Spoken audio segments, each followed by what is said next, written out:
BlueScope Steel has got a hybrid shared services model in that we have internal process owners that manage the processes that are conducted out of our shared services partner, which is Capgemini.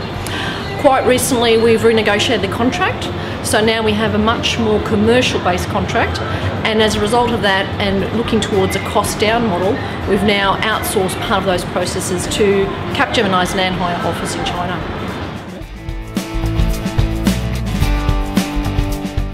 Look, business readiness, that's a big part of this change, and also business acceptance. So around that we've had probably 4 or 5 strategies that we've used to mitigate those risks.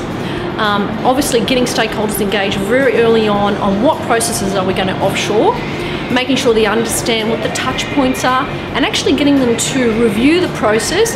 What's Capgemini Adelaide going to do, what Capgemini China are going to do, and what the business is responsible for, and getting them to sign off on that is very important. So that's one strategy. Having very strong service level agreements and talking to them with the business about them is also fundamental. We have to get that right, and making sure the business understands their obligations. Obviously with offshoring, things have to be very standard and very repeatable. So that was also a key strategy. The other things that we've done is that we've had a very staged approach to our transition. So rather than doing one big bang, we've had 3 waves of transition, each one becoming a little bit more complex and increasing number of FTE effort in China.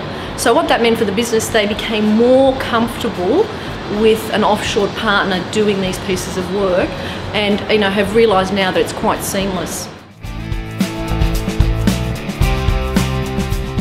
The obvious benefit is that outsourcing transactional activities allows the business to focus on its core strategic and operational objectives. So we're in the business of making steel, and we're pretty good at doing that.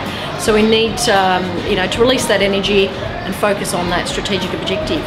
Having said that, outsourcing to Capgemini has also allowed us then to offshore that piece of work, which has given us a step change in our cost base, which is also a strategic objective. We need to be a low cost steel manufacturer in this space.